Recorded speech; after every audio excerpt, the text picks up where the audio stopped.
नमस्कार दोस्तों, मैं दीप बोगुना स्वागत करता हूं आपका अपने यूट्यूब चैनल पे। इसका नाम है स्टडी इन दीप से एम्पायर। सो गाइज, हम यूके ट्रिपल एससी ग्राम पंचायत विकास अधिकारी वीपीडीओ 2018 का जो क्वेश्चन पेपर आया था उसको हम सॉल्व कर रहे हैं। और ये जो क्वेश्चन पेपर हुआ था ये हुआ था 25 फरवरी 2018 को। ठीक है, यहाँ पे बेसिकली 100 क्वेश्चन पूछे गए थे, जिसमें से कि 50 क्वेश्चन मैंने आपको पिछली वीडियो में बता दिए हैं। अगर आपने इसका पार्ट 1 नहीं देखा है इस वीडियो का, तब पहले आप पार्ट 1 देखें, उसके बाद आप पार्ट 2 पर आएँ। ठीक है, तो चलिए आज करते हैं अपनी जर्नी वहीं से शुरू जहाँ पे हमने पिछली बारी छोड़ी थी। तो यानी हम अभी शुरू कर रहे हैं क्वेश्चन नंबर 50 से।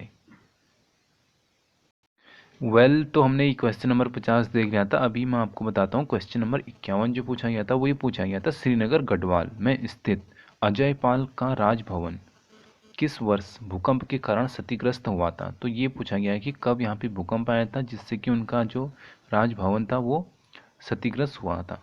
तो यह आया था 1803 में।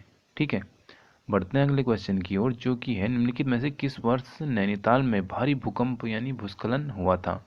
तो ये हुआ था 1880 में। ठीक है, इसके बाद भी भूस्खलन हुआ है लेकिन इसके बाद उस लेवल का नहीं हुआ है, यानी सबसे ज़्यादा त्रासदी हुई थी वो कब हुई थी, 1880 में। ठीक है, भारत में national institution for transforming India यानी नीति आयोग की स्थापना के बारे में यहाँ पे पूछा गया है। तो ये हुई थी 1 जनवरी 2015 को। और इससे पहले कौन सा आयोग था, योजना आयोग। ठीक है, आई थिंक आपको इसके बारे में पता होगा।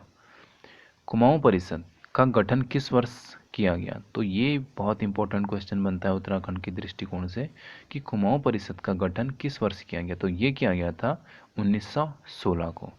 बढ़ते हैं अगले क्वेश्चन की ओर, जो है रमेश 21 अक्टूबर को। अब बेसिकली ये जो क्वेश्चन पूछा गया है ये रीजनिंग से पूछा गया है और कैलेंडर से पूछा गया है। तो यहाँ पे ये पूछा गया है रमेश 21 अक्टूबर को पैदा हुआ है और श्याम 9 दिन छोटा है। यानी क्या है, वो श्याम से 9 दिन छोटा है और मंगलवार को होगा। और यहाँ पे ये दिया गया है कि इस वर्ष महात्मा गांधी जी का जन्मदिन मंगलवार को होगा। अब इसी वर्ष उन्होंने ये बोला है कि महात्मा गांधी का जो जन्मदिन होगा वो कब होगा, मंगलवार को होगा। श्याम अपना जन्मदिन किस दिन मनाएगा। तो यहाँ पे ये पूछा है कि श्याम अपना जो जन्मदिन है वो कब मनाएगा। तो यहाँ पे हमको थोड़ा बहुत ये पता होना चाहिए कि महात्मा गांधी का जन्म कब हुआ था। तो वो कब हुआ था, 1869 में।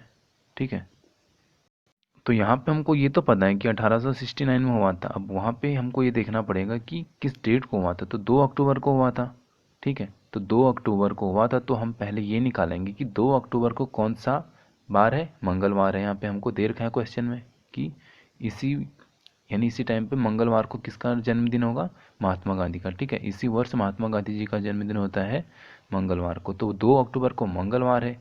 तो यहाँ से हम निकाल लेंगे 21 अक्टूबर का तक का, और ये निकालेंगे फिर कि वो 9 दिन छोटा है। तो यहाँ से हमको जो आंसर मिलेगा वो मिलेगा शुक्रवार। चलिए बढ़ते हैं आगे। केदार मंडल पर ललितादित्य के आक्रमण की जो जानकारी होती है वो कहाँ से हमको मिलती है, यानी कौन से ग्रंथ से मिलती है। तो ये मिलती है हमको राजतरंगिणी से। चलिए अब बढ़ते हैं अगले क्वेश्चन की ओर। भारत में सैज नीति का निर्धारण किस देश के अनुभव पर लागू हुआ है। तो ये हुआ है चीन पर, यानी चीन देश के अनुभव से हमने ये सीखा है। किस वर्ष वन अनुसंधान देहरादून ने अपनी स्थापना के 100 वर्ष पूरे किए। तो ये पूछा है कि 100 वर्ष कब इसको पूरे हुए। तो ये हुए थे 2006 में। ठीक है, 1906 में इसकी स्थापना हुई थी। अगर आप थोड़ा बहुत हमने पढ़ा होगा तो आपको ये पता होगा। अगला क्वेश्चन देखो, यहाँ पे जानवी नदी निम्न में से कौन सी एक मुख्य नदी से संबंधित है। तो ये है भागीरथी से। अगला क्वेश्चन बहुत ही इंपॉर्टेंट है, किस प्रकार की मोहरें सिंधु घाटी सभ्यता और मोटोपोटामिया से मोटोपोटामिया के मजबूत रिश्तों को बताती है। तो यहाँ पे ये पूछा है कि इन दोनों की मजबूत रिश्ते को कौन सी मोहरें बताती हैं। ठीक है, तो ये है गोलाकार। अगला क्वेश्चन देखो, 16 मार्च 2016 को अंतर्राष्ट्रीय पैराग्लाइडिंग प्रतियोगिता का आयोजन कहाँ हुआ था। तो ये हुआ था पिथौरागढ़ में।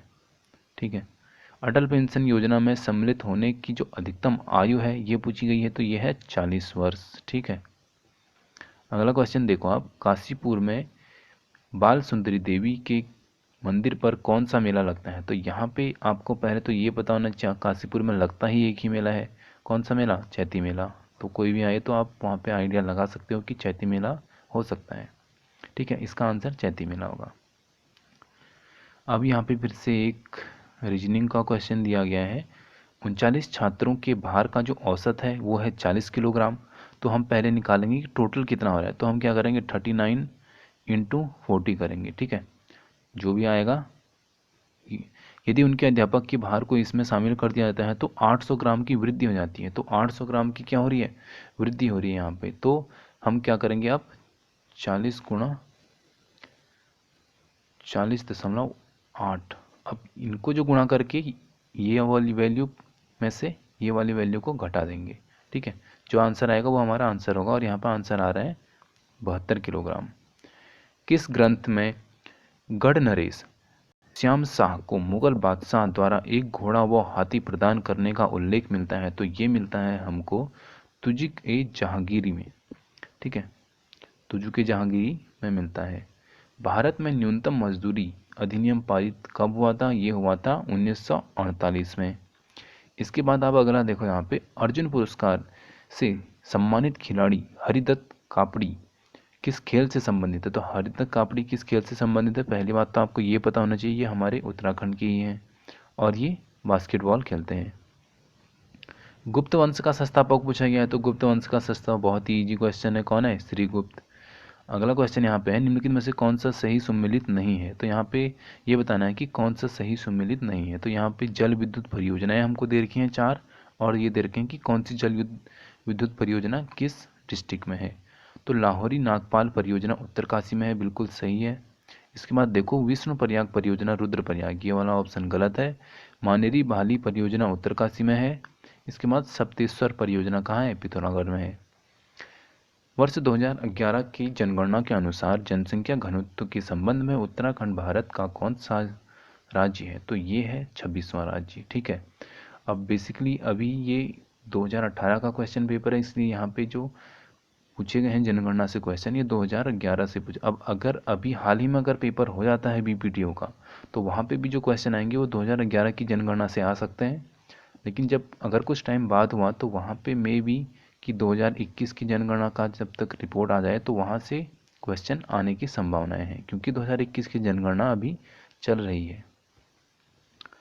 अगला देखो, गढ़वाल का बारदोली नाम से प्रसिद्ध स्थल पूछा गया है। ठीक है, तो गढ़वाल का बारदोली नाम से जो प्रयुक्त स्थल है वो है गुजडू। आई थिंक आपने इसके बारे में पढ़ा भी होगा। सौजन्या 9 दिन पहले फिल्म देखने गई थी, वह केवल बृहस्पतिवार को ही फिल्म देखने जाती है। तो अब ये कि ये 9 दिन पहले गई थी फिल्म देखने और वो कब जाती है? सिर्फ बृहस्पतिवार को। तो बृहस्पतिवार से बृहस्पतिवार कितने दिन हो गए? 7 दिन हो गए। ठीक है, और 9 दिन बोला है तो यानी 2 दिन और बढ़ा दो, तो कितने हो जाएंगे? बृहस्पति शुक्र शनि। ठीक है, शनिवार हो जाएगा। भोटिया जनजाति के लोकगीत, तो लोकगीत पूछा है। तो भोटिया जनजाति में बेसिकली बहुत ज़्यादा लोकगीत हैं, बहुत ज़्यादा तो नहीं लेकिन फिर भी थोड़ा बहुत तो है। तो इसमें से तुवेरा है और बाजू है, तिमली है, यानी ये तीनों हैं। ठीक है, भारत में राष्ट्रीय विकास परिषद की स्थापना कब हुई थी? बहुत इंपॉर्टेंट क्वेश्चन है। ठीक है, तो ये हुई थी 1952 में।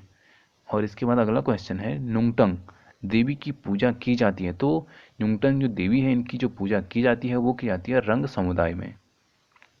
अगला है जुआरी नाम है, जो जुआरी है वो नाम किसका है? वो है एक नदी का। ठीक है, अब वो आप अपना वाला जुआरी मत समझना। अगला क्वेश्चन देखो, यहाँ पे व्यक्तिगत सत्याग्रह आरंभ करने हेतु उत्तराखंड के प्रथम बैठक कब बुलाई गई थी? तो ये बुलाई गई थी डांडी मंडी में बुलाई गई थी। ठीक है, कहाँ बुलाई गई थी? डांडी मंडी में। भारत की केंद्रीय मंत्री परिषद किसके प्रति उत्तरदायी होता है? तो ये किसके प्रति होता है उत्तरदायी? लोकसभा के प्रति। ठीक है, नेक्स्ट क्वेश्चन यहाँ पे है, discovery descriptive life of martial craft of Almora पुस्तिका के लेखक कौन है? तो ये पुस्तक किसने लिखी है? ये लिखी है गंगा दत्त उप्रेती ने। किसने लिखी है? गंगा दत्त उप्रेती ने लिखी है। देखो, आप बुक्स से नॉर्मली क्वेश्चन 1 या 2 तो उठा ही ले रहे हैं, तो आप देख के जाना कि उत्तराखंड की कौन सी बुक किसने लिखी है या कब लिखी है। ठीक है, यदि फीट का कोड, फिर से रीजनिंग का एक क्वेश्चन आ गया है। फीट का कोड कितना है? 47 है। तो ट्री का कोड यहाँ पे बोल रहा है कितना है 91 है, तो हमको बताना है मीट का कोड क्या होगा। तो यहाँ पे होगा 118। आप इसको कैलकुलेट करके देख लेना। अगला क्वेश्चन है 1935 ईस्वी से इस पत्र का प्रकाशन अल्मोड़ा ने किया है। यानी 1935 से कौन से पत्र का प्रकाशन अल्मोड़ा करते आ रही है। तो ये है समता। समता जो पत्र है, समाचार पत्र है, न्यूज़पेपर है, ये 1935 से प्रकाशन हो रहा है। कहाँ से? अल्मोड़ा से। नेक्स्ट क्वेश्चन है भारतीय संविधान की संकटकालीन व्यवस्थाएं ली गई हैं। तो यानी जो आपातकालीन जो व्यवस्थाएं हैं ये कहाँ से ली गई हैं। तो ये ली गई हैं जर्मनी के वीगर संविधान से। ठीक है, और ये बेसिकली ली गई थी 1935 में, जब आपने देखा होगा भारत शासन अधिनियम, तो वहाँ पे ये ले ली गई थी। लेकिन ये ली कहाँ से गई थी? जर्मनी के वीगर संविधान से। ठीक है, अगला क्वेश्चन देखो अब, ये है श्यामला ताल कहाँ है। तो ये है चंपावत में। हिमालय का वह कौन सा भाग है जो करवा के लिए प्रसिद्ध है। तो करवा के लिए कौन प्रसिद्ध है? ये है कश्मीर हिमालय। लिंगानुपात की दृष्टि से उत्तराखंड भारत में किस स्थान पर है। तो यहाँ पे थोड़ा हमारी कंडीशन सही है, हम 13वें स्थान पर हैं। ठीक है, धुआंधार जलप्रपात कहाँ है। तो ये है नर्मदा नदी में। नेक्स्ट क्वेश्चन यहाँ पे देखो, राज्य निर्वाचन आयोग का गठन भारत के संविधान के किस अनुच्छेद द्वारा किया गया है। तो ये किया गया है अनुच्छेद 243 के। ठीक है, सारे ऑप्शन देखो 243 में ही है। तो यहाँ पे देखो कितना डीप क्वेश्चन पूछ लिया है इसने।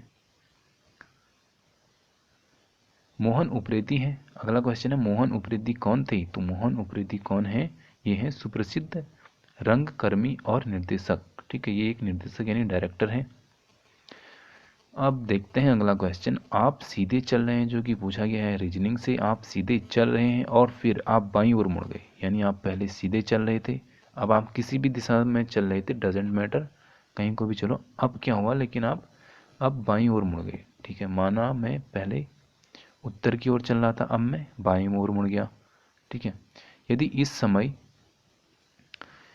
समय अस्त होता सूर्य आपकी दाईं ओर है तो आरंभ में आप दिशा में चल रहे। तो अगर अब बोल रहा है कि जो उगता हुआ सूरज है वो हमारी दाईं ओर है, तो आरंभ में हम किस दिशा की ओर चल रहे थे, यही हमको बताना है। तो हम चल रहे थे पश्चिम की ओर।